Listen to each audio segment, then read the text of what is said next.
Teman-teman, Anda punya kesulitan apapun, doa itu senjata kita. Alat kita mendekat kepada Allah Subhanahu wa taala. Mohonkan dengan bahasa yang kuat, yang lembut. Dan yang ketiga, yang terakhir, sifat doa itu kalau ingin cepat dikabulkan, arahkan pada kepentingan ibadah. Perhatikan Nabi Ayub alaihissalam. Quran surah ke-21 ayat 83 sampai 84, paling kiri sebelah atas. Dan kalimatnya dibuka dengan fathah. Fathah itu dari kata fataha, infitah, sesuatu yang terbuka. Jika ada kisah di masa lalu dibuka dengan fathah, itu artinya kisah itu dibuka sebagai petunjuk bagi masa generasi setelahnya. Bisa bagi Allah mengatakan wa ayyubu, tapi di sini Allah memulai dengan fathah wa ayyuba. Cara membacanya, dan kami buka kisah Ayub untuk menjadi inspirasi bagi orang-orang generasi setelahnya yang punya masalah dengan diri beliau. Masalah yang sama dengan yang dialami. Lihat. Idnada rabbahu anni massani yadhurru wa anta arhamur rahimin. Kuat sekali. Ayub alaihissalam, Nabi, Rasul.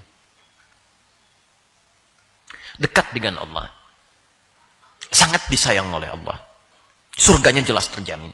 Tapi status beliau sebagai Nabi, Rasul, yang sangat disayang itu tidak menghentikan fitrah kehidupan untuk mendapatkan ujian. Nabi pun diuji. Anda bayangkan, Nabi diuji, Rasul diuji, yang paling disayang Allah diuji. Anda Nabi bukan, Rasul bukan, dan belum tentu Allah sayang Anda seperti Allah sayang Nabi Ayub. Terus Anda nggak mau diuji. Anda siapa? Siapa? Jelas ya? Jadi ujian itu fitrah dalam kehidupan. Justru Anda harus heran kalau selama hidup Anda nggak diuji. Berarti Anda sedang tidak menjalani kehidupan. Cuman Anda merasa hidup. Paham ya? Orang hidup itu pasti dapat ujian. Jadi kalau sehari Anda nggak diuji, berarti Anda harus bertanya, sebetulnya saya masih hidup apa enggak? Jelas ya? Tayyib. Ujiannya dahsyat. Hanya 3 hari, tapi meluluh lantakkan seluruh dalam kehidupannya. Ya. Satu, diuji status kehidupannya dengan harta habis keseluruhannya. Habis, terbakar, hewan mati, dan sebagainya. Setan mengira akan keluar dari ketaatan pada Allah. Ternyata yang terjadi, naik 2 kali lipat ketaatannya.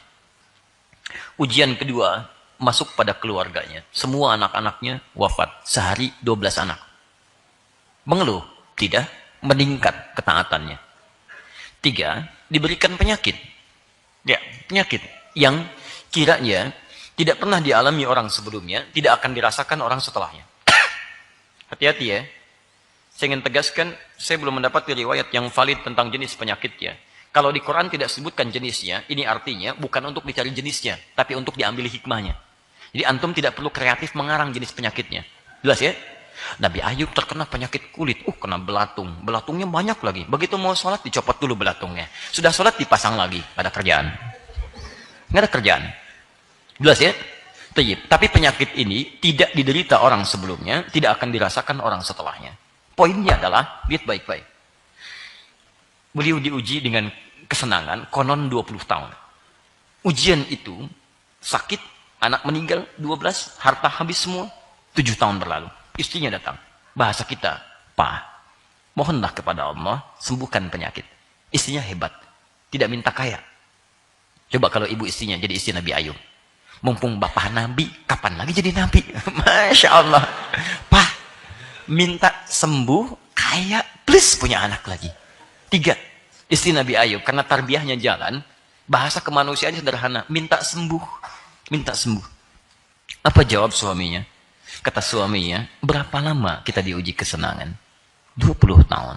Berapa lama kita diuji dengan hal yang kita anggap kurang menyenangkan? 7 tahun. Nanti saja, kalau ujian yang ini sudah sebanding dengan senangnya kita selama 20 tahun, baru saya bermohon kepada Allah untuk disembuhkan. Saya malu. Baru 7 tahun, sudah bermohon kepada Allah, malu, belum sebanding dengan kenikmatan yang pernah kita raih. Jadi, kaidah yang ketiga.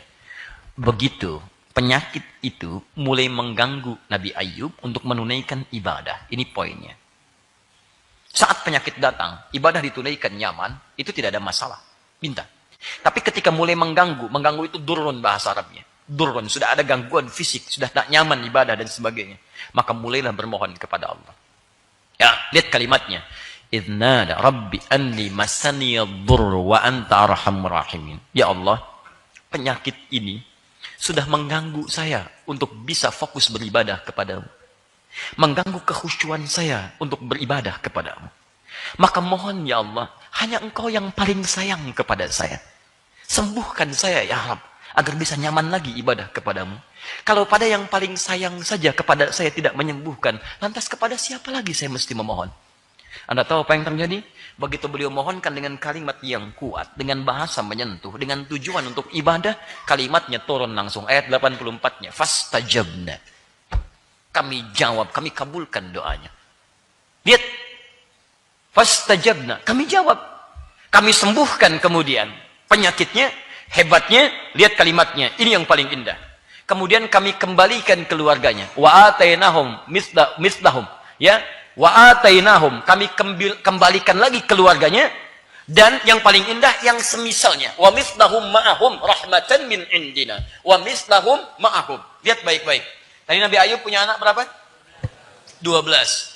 Begitu disembuhkan, mohon kepada Allah dengan tujuan ibadah, dengan bahasa yang menyentuh, turun jawaban. Kami sembuhkan penyakitnya. 1, sembuh. Ini poinnya. Yang kedua, kami kembalikan keluarganya. Maksudnya, setelah sembuh, ya Nabi Ayub berhubungan dengan istrinya, melahirkan lagi istrinya. Begitu lahir, kembar. Bukan cuma kembar. Wa mislahum ma'ahum, 2 kali lipat dari sebelumnya. Tadi 12, begitu sembuh, dapat anak berapa? 12 kali 2, 24. Kalau membahas orang dulu, jangan disamakan dengan orang sekarang. Oh, hati-hati, kalau sekarang, kalau enggak 2, 4. Orang dulu, 24. Ya. Lihat, bab ini, bab terpisah. Kembalikan sini. Hebatnya, begitu ini dikabulkan. Rahmatan min indina. Sebagai rahmat dari kami. Yang ketiga, tadi maaf. Tadi kan 3 ujiannya. Baik, sakit, harta hilang, anak meninggal. Keluarga habis kan? Kecuali istri. Lihat baik-baik. Sakit jadi sembuh. Keluarga kembali 2 kali lipat. Yang paling menarik, yang tadinya beliau jatuh fakir, habis semua hartanya. Karena saat hidupnya, orang yang paling dermawan, yang paling baik, dan sebagainya. Dan konon disebutkan di kampung beliau tinggal itu, orang-orangnya sangat begitu perhatian. Di antara perhatiannya, kalau ada orang sakit sembuh, dia datang membawa sesuatu untuk diberikan. Jadi begitu mendengar Nabi Ayub sembuh, orang sekampung datang bawa harta. Kasih lagi. Kayak 2 kali lipat dari sebelumnya. Masya Allah, 2 kali lipat. Perhatikan, pahala sabar, pahala qanaah, pahala istiqomah. Kalau ada yang begini, antum pun mau sakit itu. Ya. Cuman sayang kata Al-Quran, tidak akan pernah diderita orang sebelumnya, tidak dirasakan orang setelahnya. Tapi lihat bahasa Quran. Lihat baik. Wa dzikra lil abidin. Ujung ayatnya yang paling indah. Ayat 84-nya, ujung ayatnya, wa dzikra lil abidin. Kalimat ini kata para ulama tafsir, menjadi penerang bagi kita semua yang hidup masa setelah Ayub. Lihat bahasa Qurannya. Wa dzikra, dan kisah ini mesti menjadi pengingat lil abidin, untuk hamba-hamba Allah yang saleh, yang punya masalah yang sama dengan Ayub, dan mengamalkan apa yang dikerjakan oleh Ayub. Maka kami akan berikan yang serupa dengan Ayub. Pada penyakit yang sama saja, Allah akan berikan kesembuhan yang sama. Sedangkan penyakit ini tidak diderita orang setelahnya. Jadi kalau Ayub saja bisa disembuhkan alaihi salam, masa antum yang penyakitnya tidak seperti Nabi Ayub tidak bisa mendapatkan itu? Maka lihat amalannya. Apa di antara amalannya? 1, qanaah, menerima apa yang ditetapkan oleh Allah Subhanahu wa taala. Antum jangan mengeluh. Masih beruntung antum yang dipilih sakit bukan orang lain. Bukankah sakit bisa mengampuni dosa ketika antum beristighfar? Coba lihat, semakin kencang tinggi penyakit, semakin dekat antum dengan Allah. Dulu antum sebelum sakit jauh. Sakit kecil baru astagfirullah, sakit berat baru tahajud. Ayo silahkan, kemarin kemana aja? Sekarang tahajud, sekarang puasa, sekarang zikir, sekarang baca Quran. Kadang-kadang lewat penyakit, pahala Allah ingin berikan. Bukan karena sakitnya. Pahala antum yang belum dapat. Kalau sudah diberikan sakit luar biasa beratnya juga, dokter sana sini juga belum bisa bermohon, belum bisa memberikan yang terbaik. Ingat kaidahnya ya. Kalau makhluk sudah mengangkat tangannya, itu pertanda dari Sang Khalik, Allah Subhanahu wa taala, agar Anda cepat kembali kepadanya. Jadi kalau semua sudah angkat tangan, sudah hand up semua, give up, itu tanda langsung dari Allah supaya Anda langsung memohon kepada Allah tanpa perantara. Itu poinnya. Karena Allah sedang mencintai Anda. Maka Anda cepat respon itu. Tingkatkan ibadah, tingkatkan ibadah. Bukankah sakit mengampuni dosa? Istighfar, istighfar, istighfar. Ada jemaah kita saat pertama saya datang ke Bekasi, diuji oleh Allah dengan penyakit. Ya, padahal baru ikut sekali kajian. Satu dari pramugari, stewardess dia. Ya, Masya Allah. satu kajian datang, sesi yang kedua beliau tidak ada, kemudian saya menerangkan dalam kajian akhwat muslimat, di belakang ada yang terisak. Kenapa saya bilang? Teman kita Ustaz, masa kritis padahal baru ikut pengajian. Oh baik, Ustaz mohon doa. Insya Allah kita doakan. Kita lanjutkan dulu, nanti di akhir kita doakan. Kemudian mau berakhir, ada semakin kencang tangisan. Kenapa Ustaz? Kami dapat berita, kawan kami sudah dipanggil oleh Allah Subhanahu Wa Taala. Saya katakan inna lillahi wa inna ilaihi rajiun. Kemudian Masya Allah, Anda tahu apa yang terjadi? Itu Kamis malam Jumat. Malam Jumatnya saya datang ke rumahnya. Masya Allah, begitu datang kami takziah, luar biasa. Belasan atau mungkin puluhan tahun dia berkarir dalam kehidupannya, yang datang cuma bunganya. Tapi dia sekali ikut taklim, yang datang jemaah pengajiannya. Datang, suaminya ikut datang, istrinya ikut datang. Masya Allah, luar biasa. Saya bilang betapa beruntung perempuan ini. Begitu dia mau kembali kepada masanya, kita nggak bisa nolak ajal. Ajal itu nggak akan bisa dipilih kapan Anda perginya. Kapan Anda kembalinya, bisa dengan cara apapun.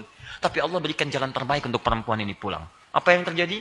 Allah berikan sakit dan Allah isolasi di rumah sakit supaya disitulah dia mendekat kepada Allah Subhanahu Wa Taala.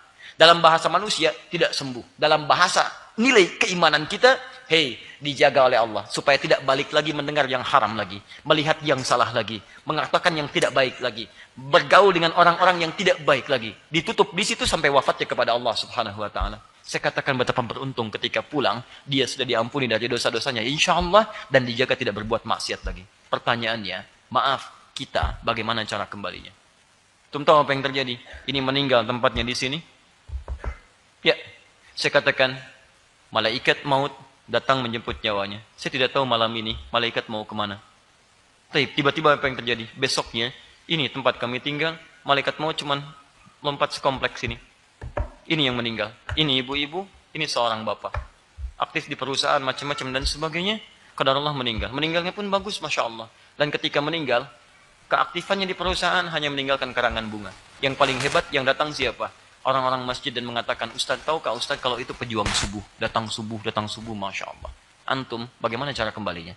Karena kita tidak bisa memilih. Antum bisa pulang duluan, saya bisa belakangan.